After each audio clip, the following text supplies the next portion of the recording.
Another installment of my Scaling Scrum series, and today we're going to talk about Scrum at Scale from one of the creators of Scrum itself. The Scrum framework wrote the Scrum guide, Dr. Jeff Sutherland. But before that, I need to tell you that at first glance, Scrum at Scale feels a little bit overwhelming. But don't worry.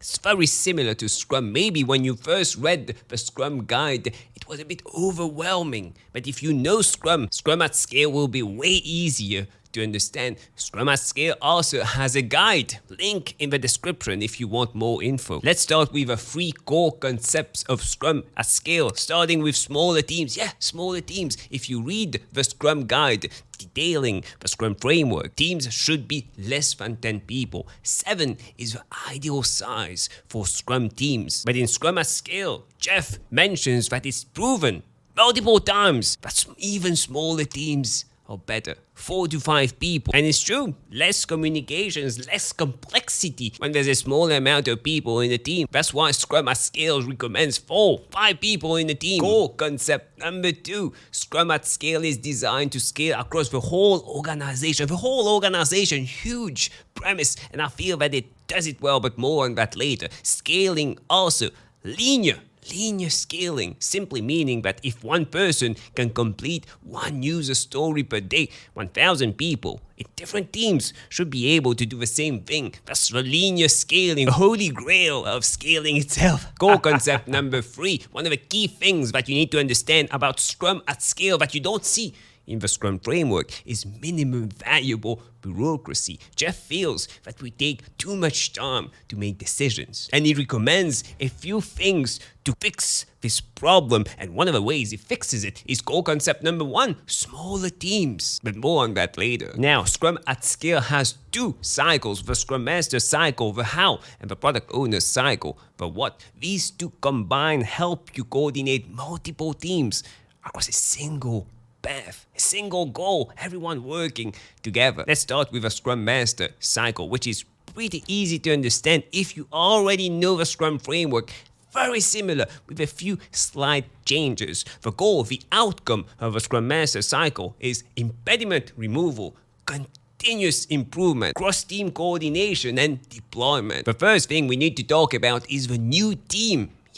There's a new team, Scrum of Scrums, which is responsible for a fully integrated set of potentially shippable increments of product at the end of every sprint from all the participating teams. It's a new team with different roles, artifacts, events that they do, and it's recommended like the core concept number 1.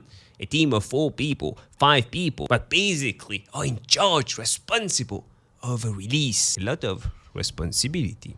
And if you want to scale even more, you can do a Scrum of Scrums.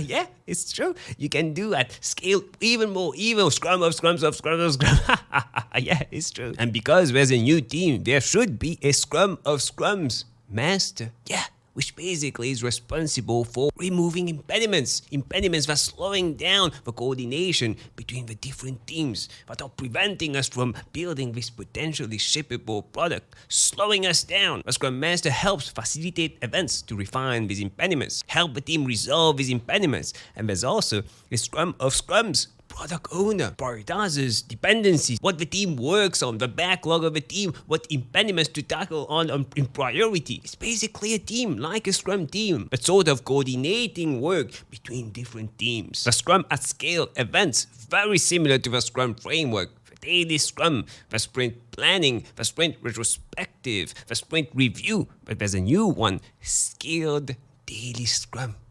Scaled Daily Scrum. You can do that every single day.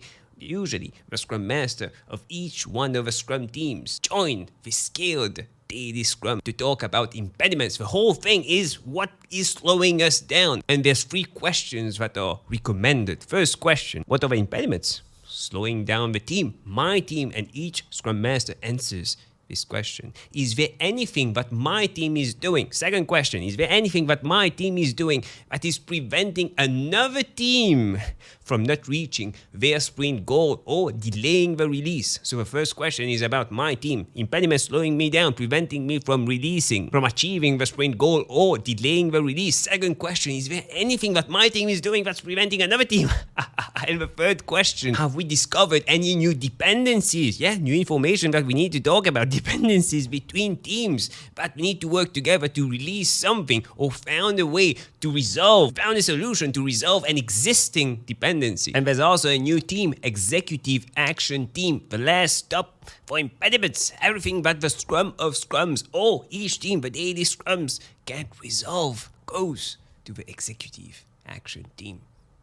These are powerful people that have decision-making power in terms of different teams being involved, the financial side of things. They should be able to resolve these impediments. And again, it's a team. Should have a product owner, a Scrum Master. They should do all the events. They should be meeting at least once every sprint. They should have a sprint backlog. They should meet, if possible, every day for their daily Scrum. And they should be coordinating the different multiple Scrum of Scrums happening with all the impediments coming to them if required. Let's try to picture this. Every day, each one of these Scrum teams will have their own daily Scrum where there will be impediments. If they can't resolve impediments themselves in the team, they will escalate it to a scaled daily Scrum. If you can't resolve that, escalate it even further. Scrum of Scrums. Scrum of Scrums of Scrums. If you can't resolve that here, executive action team should be able to resolve that. All these things happen in a single day, which greatly increases the chance of impediments being resolved